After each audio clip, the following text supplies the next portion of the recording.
Greetings and thank you all for joining me here today as I interview Tamara Zenobia, visionary wellness medium, artist and intuitive guide extraordinaire. These are just a few of the things she does so brilliantly. Anyhow, I'm going to get right on this interview. Zenobia, let's get started. Who are you? Tell us a little bit about your business. Thank you for having me. I'm so grateful to be here. I have such gratitude for the work that I do and the promise that it holds for the people that I will serve. My name, as she said, is Tamara Zenobia, and I am the founder of Butterfly Jazz Intuitive Arts. So the work that I do is physical, mental, and spiritual well-being.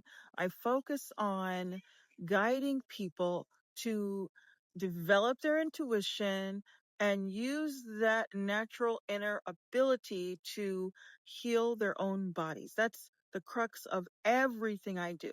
So whether it's painting, whether I'm working with someone to do vocal alchemy, vocal sound healing with them, um, this is always the goal, is to not only serve people, but also to guide them in learning how to do this for themselves, right? So Zenobia, let me get this straight. So you offer these services one-on-one and with corporate clients? I think I did see that on your website.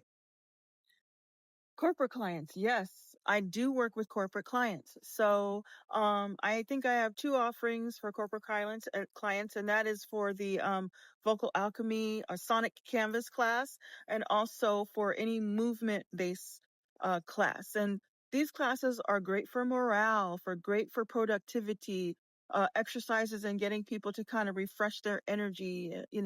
So if you are a corporate client, you definitely want to check into my corporate offerings. So Zenobia, tell me where you're from. Are you actually from Alaska?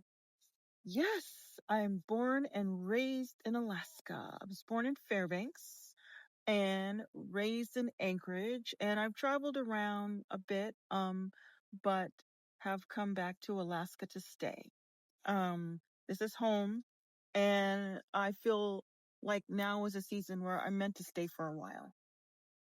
So I came back to Alaska originally because of COVID. Like I said, I had my studio in West Seattle, and it was the dream of my life, right? Like I had worked really hard to get that, and I funded that all by myself. I had worked a really good job and was able to to support opening my own studio. And then COVID happened. My father passed away, and I made a decision, a conscious decision to return home, shut that studio down, and help my mother, in the process, the grieving process, and hopefully financially, coming back home and getting a job and, all these things. Wow, yeah, I could see how something like that would be a very difficult decision. Yes. It was an extremely difficult decision. But I knew that I wanted to do that. I knew that I needed to come home. In fact, uh, I had been planning to come home. And then one day I woke up and Spirit was like, you need to go home right now. And I was like, what? Really? Like, months had passed and I was slowly packing, slowly organizing, slowly getting myself together for this project. But the minute I heard that, by the end of that day, I had my entire studio packed up, rearranged. My bed was even down there. I was sleeping on an air mattress and I was preparing myself for a very quick move. So yeah, when God speaks, I listen, I move. Mm-hmm. And so since coming back, I've been rebuilding. I've lost a lot in this move. And while I've seen some growth, a lot more visibility. I've got repeat clients.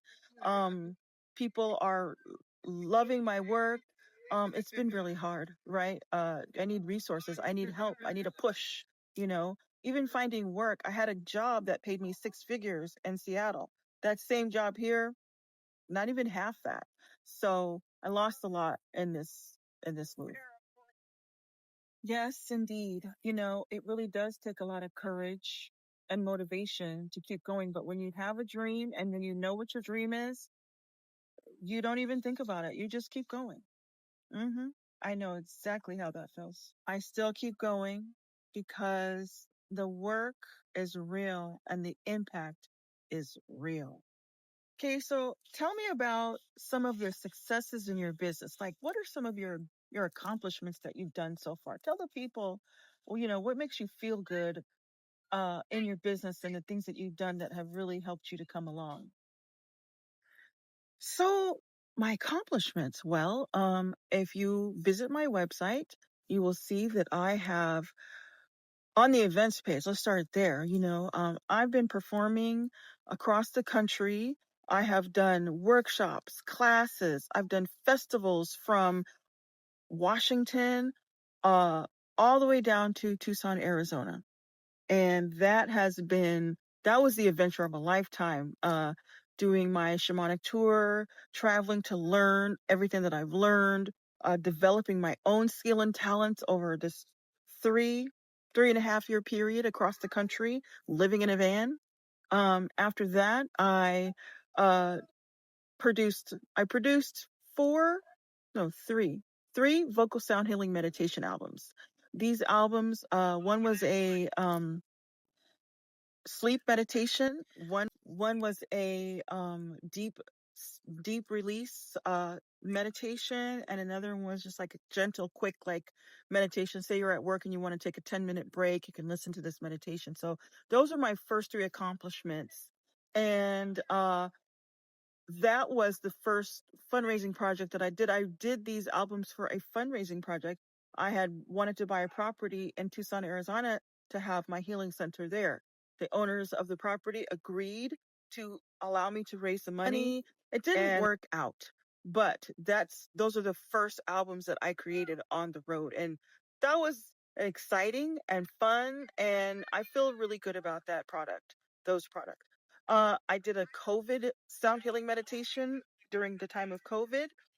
I also have released some dance meditation albums. So these are for movement. They're 45 to an hour long, each one of them. And each one is for people to move their body intuitively and allow the sound and the music to help you to release and to heal as you move your body. Uh, and they were produced originally for around the moon, so new moon, full moon cycles. And that was also at the same time as I was moving to back to Alaska from Seattle, closing down my studio, moving to Seattle. So that was like so the goal was to do that every month, 2 albums every month, and develop a following to really get that going. But it was a lot of stress in the move and everything else, finances, and I ended up canceling that for a bit to be renewed later. So please look for that and soon. Let's see. Also, I had my art. I did a lot of intuitive art. I had my own art gallery. So intuitive guided. Inner guidance healing art studio and gallery. So I had my art in my gallery on the street front in West Seattle, and then I had other artists in my gallery. Also, there was some galleries in downtown Seattle that I got to hang my art in. So that was so nice, right? For you to have your art in a gallery. And let's see. What else? I made a list. Let me see.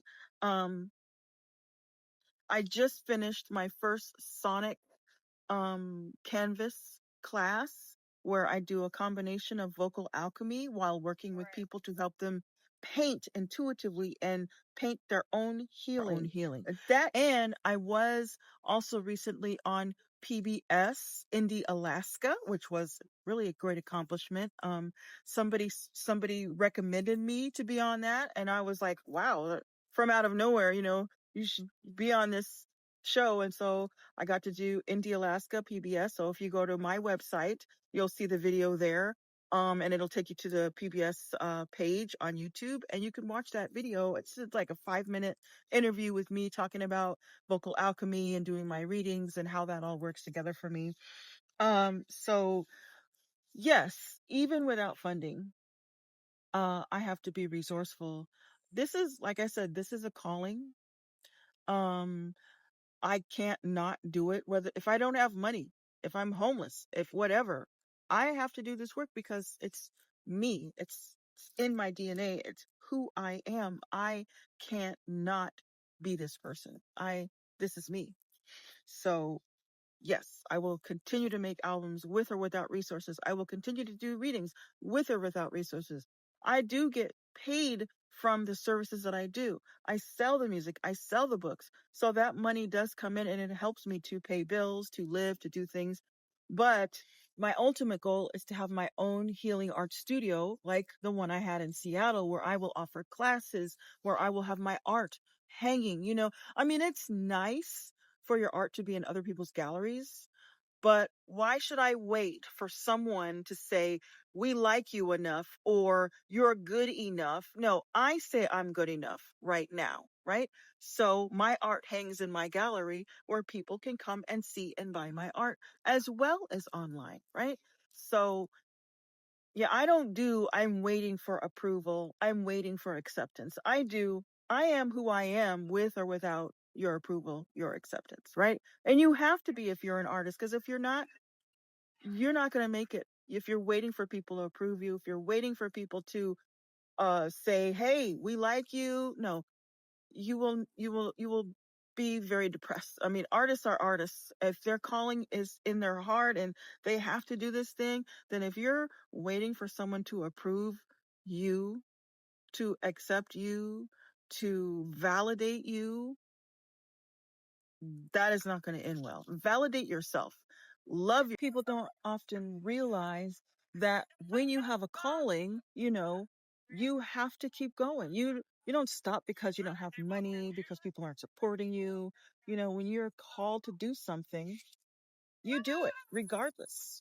So yeah, I totally understand what you're saying. I get it. It makes a lot. Okay, so now Zenobia, let's talk about funding. What's been your experience trying to get support as a small business owner? Yeah, so the funding cycle, that is very tough, very heartbreaking, especially for a minority. Um, they say it gets better. There are a lot of programs, there's a lot of initiatives, but if you want to be really real about it, it really hasn't changed very much. Basically, the gist of it is it doesn't seem to matter, you know, what kind of programs there are. They still want you to jump through enormous hoops. Uh, especially if you're looking to do something in community, right? They've got money. Yes, but they need you to jump through hoops. They need you to join this class and take this class and do all these different things. And then even after you do all that stuff, guess what? There's no guarantee that you're going to get funding, right? So all of this leads to tremendous burnout, people quitting, people giving up because, it's really hard, right? It's really hard to get all these no's and wait. And for me, in my case, my credit isn't good, but even when it was, I still struggled, right? Oh, well, you're not going to show that you're going to make enough money, so we can't help you. Then there's the SBA where they say there's a rumor going around, but it doesn't seem to be true that you'll get a guaranteed 50,000 if you just start a new business, and that doesn't seem to be true either. So I I'm 50. I am not, and I've been to all the classes, I've done all these things. I already have a business. I've got an LLC.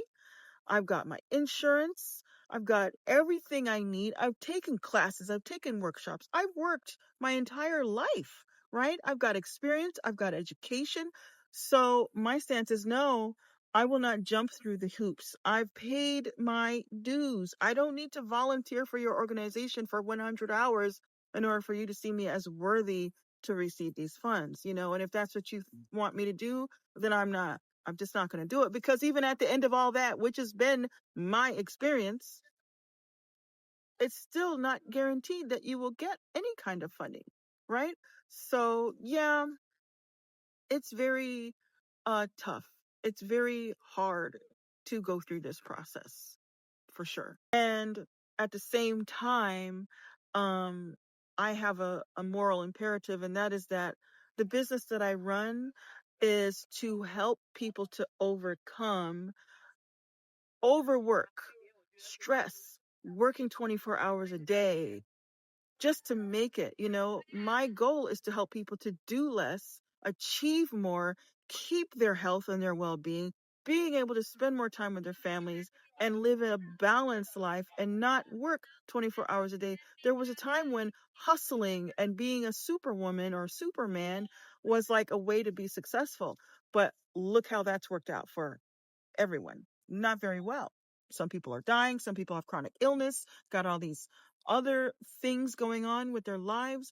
So I can't do something that I'm trying to teach my clients to not do. How does that look? I'm jumping through hoops, working 24 hours a day just to get some money to run my business. And I'm telling them, oh, if you do this, it works. Well, I'm going to show them how by not doing that. Right? That makes perfectly good sense to me. Now, what about grants? Did you look into grants? How's that been? So, yes, I did try grants, and there are a lot of grants. Anybody can offer a grant, right? However, there are some of these grant programs where they want you to pay. They want you to pay to even have access. And these are legitimate grants. I'm not talking about these fake scammy things. I'm talking about legitimate women's grants and things like that, where they actually want you to pay them to have access to the grant. So in the long run, you pay for this grant access, you apply for the grant, and then you wait a week, 2 weeks, 3 months, however long they say it's going to take. Sometimes you don't get to hear anything back, right? You don't know anything. Meanwhile, they've got your money. You've spent time filling out the application to get the grant, and you will never know. Sometimes they write you back and say you did not get the grant, but most of the time, you don't know, right? So you've paid all this money, and it's a lot of people continue to pay because they think one day I'll get it. It's like playing the lottery, but you don't get to know. It's a lot of, for me, it's all scammy. It all is very scammy. Yes. And meanwhile, while you're waiting for loans and grants and to build your business, and you're at the same time still building your business, still doing the work you need to do. For my business, I don't have right now at the moment a lot of supplies to order. I show up, I do readings, I use my body. My body is my product to heal, to do movement classes. So I don't have a lot of inventory. But to be a painter, I need to buy paints, I need to buy canvas. If I'm going to have my retail studio where I'm going to have some different knickknacks and things in there for people to buy for ceremony and things like that. Yeah, I do need money for that. And a location, to pay a monthly rent. And my full-time job does that, but then I also have to pay the rent at my home, car note if I have one, and right now I don't, and I need a car, so that could be in the picture. So your bills are adding up. Stress is mounting because you're trying to live your dream, right? Does America still support people living dreams? So, what about balancing a job and business? I know you touched a little bit on that in that previous question, but I want to hear more about that. What are your feelings on that, and how has that worked for you? So, balancing a job and a business, I have done that. I have worked 40 hours. When I started my studio in Seattle, I had a full-time job with the city of Seattle. And during COVID, I actually had to work from home. So I went home and set up my office in my studio. And did that 40 hours a week. And then in the evening, I did my classes, my workshops. On the weekends, I did my classes and my workshops. So yeah, I wasn't able to be hugely successful in my studio in Seattle because of COVID. Like, I started right when COVID started, right? Like, I moved into my studio, and that same season, that's when COVID was like, hello, we're introducing ourselves to the world. So that was kind of like a bittersweet type thing. I got my dream that I've been waiting to have my whole life, But you know what? I always believed that that was for a season, that was for an experience for me to do even better when I have my studio here. I know what to do, what not to do. So, there are no losses. Did you decide to do crowdfunding? Well, to be honest, I didn't want to do crowdfunding because throughout this entire time, like I started my business in 2017, but prior to that, I'd been traveling across the country. I had a project then, and family and friends are supporting me, right? I have a few friends, I have family, and a sprinkle of those people, right, are saying, here's some money for this, here's some money for that. What do you need for this? And they're helping. But broadly, I don't have hundreds of friends, right? Who are spreading a network and saying, hey, So I'm hoping that strangers will see me and say, oh, I like her project. I think I want to help her. And so that hasn't been the case a few times, but something just got in my heart and said, please try again. Please try again. So I tried again. And the first thing I did was I didn't want to do GoFundMe. So I thought I will raise money to buy this property. I've seen this property. I've wanted it for years. And so I started a fundraising project on PayPal. It hasn't been hugely popular. I've posted it, but I don't get a lot of uh, feedback from that. And I'm asking for an enormous amount of money, like $1 million, because the property that I want is $500,000.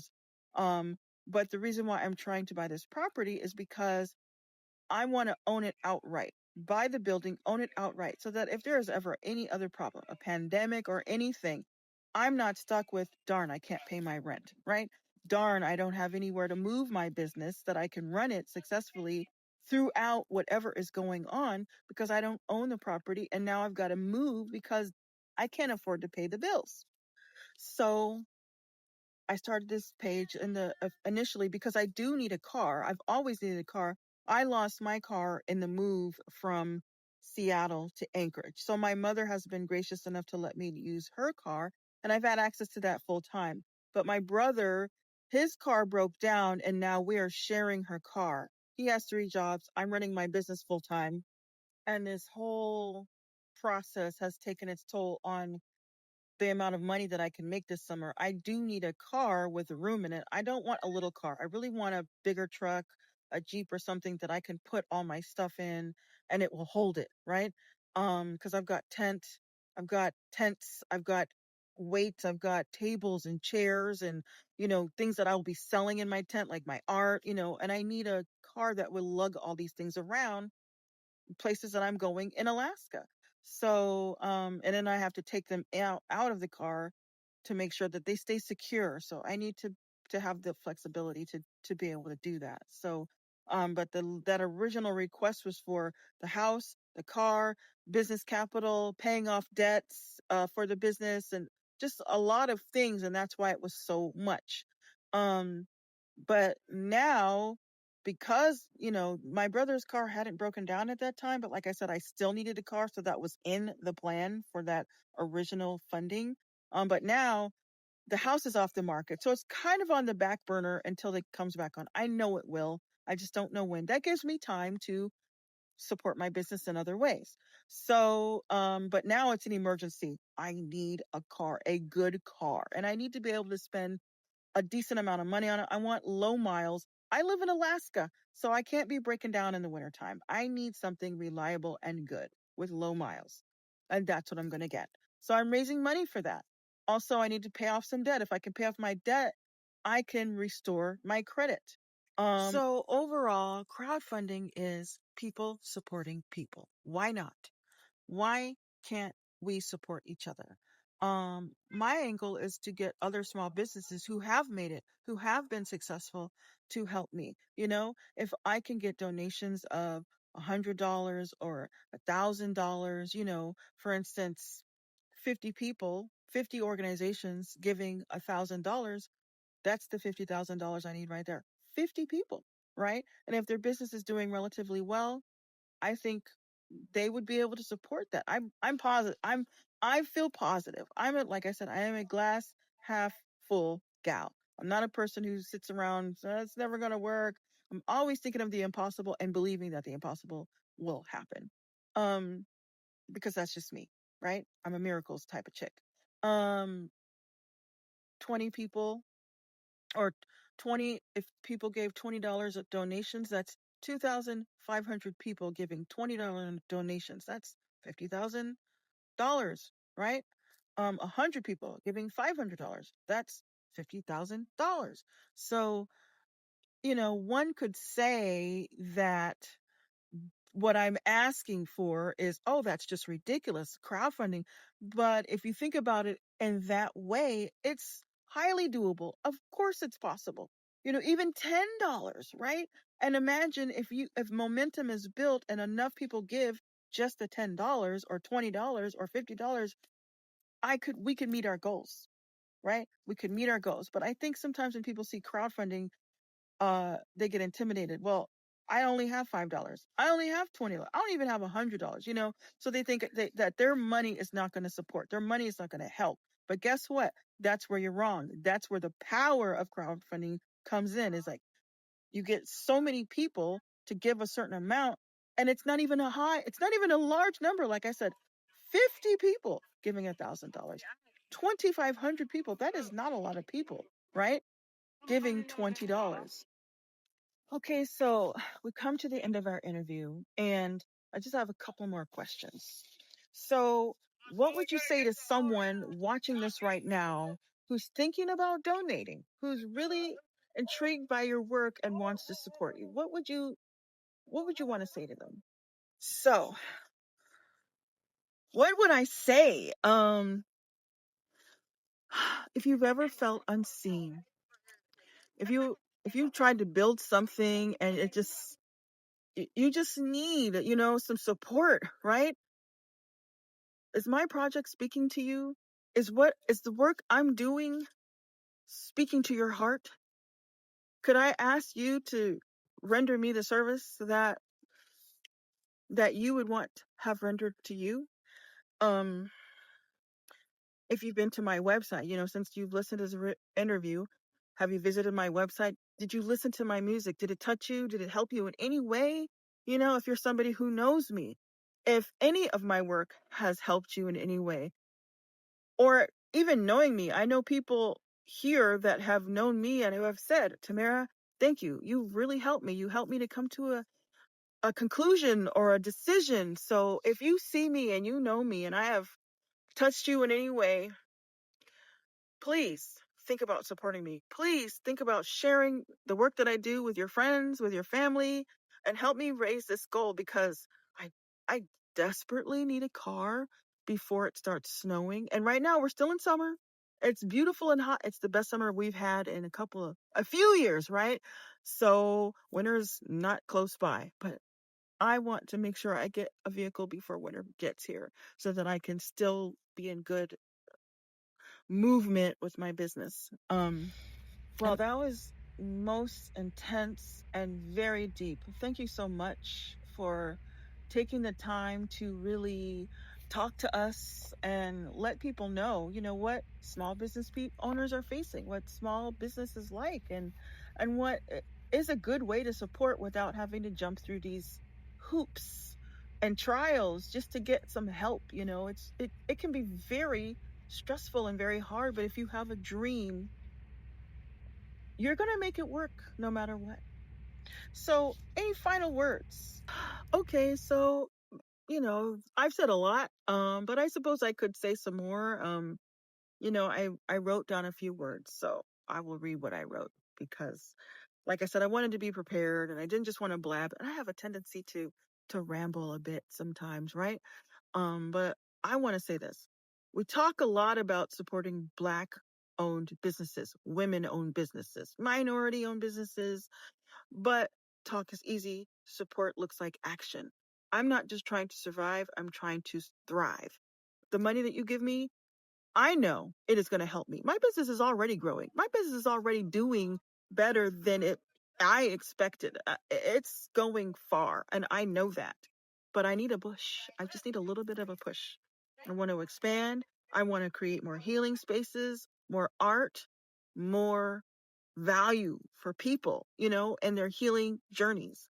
I want to be able to hire help. I want to be able to collaborate with people and pay them what they're worth, right? I mean, that's another thing. We have to ask for people to give us things for free a lot of times. Can you do an exchange? But I want to be able to say, you're worth this because you're asking for this, and I want to give you what you're asking for, right? Crowdfunding is a bridge between where I am and where I'm going. If you believe in that vision, help me to cross this bridge. And like I said, thank you to those who have already given. Thank you for supporting me. Thank you for watching this video. Thank you for this interview. Like I said, 50 businesses, 50 small businesses giving $1,000, that's $50,000. 100 people giving $500, that's $50,000. 20 people giving $2,500, that's $50,000. So, like I said, and any number in between there, you do the math. It's not a lot. It's really not a lot that is required to help me to reach my goal, or anybody, right? So I want to help people in their crowdfunding projects, and I need help in mine. So that's what I would say to anyone watching this. Thank you to those who have supported me. Thank you to those who are with me, who stand by me, who give me words of encouragement, who buy my stuff, Thank you. And also, by the way, that's another thing you can do. Book a reading. Use my services. That helps my business to grow. So I'm here. If you have any questions, you can go to my website. You can reach me there. You can reach me here on this app in the message bar. I am available. Thank you, Zenobia, for joining me today. And we know that you're going to do some amazing things in your business, and that you're going to raise the money that you need to raise to make this thing into something amazing. Thank you for listening. And as always, Hakuna Matata.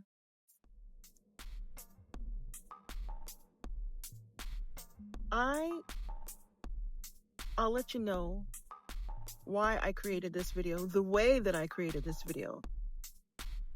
I dreamed about it, and then I woke up and it was in my mind all day long. All day. I couldn't get it out. So I said, okay, I'm gonna do this. And I thought, it's kind of silly, but why not? I mean, I don't have a lot of help, as you can see. It's me and me, right?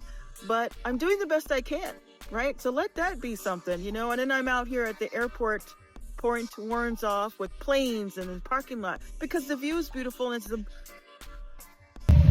perfect example, because the view is beautiful, and it's the closest place that I can come to get what I wanted in terms of location. And you hear that loud motorcycle. This is what I've been on and off pretty much for about 2 hours now. Planes flying over, and cars getting in and out, and music loud, and all this, some of what you heard, people walking by. If I had my own studio, I would be in my own studio. I don't have, to do it in my home. It's the same thing. It's just not as fun, right? So I figured, why not come out here? Because it's inspiring. It's visually creative for me. And I just feel like people would enjoy seeing a piece of Alaska. So here's some of the beautiful scenery. The sun is setting, as you can see back there. And it's just one of my favorite places to be, aside from downtown. So anyhow, thank you for watching, and Hakuna Matata.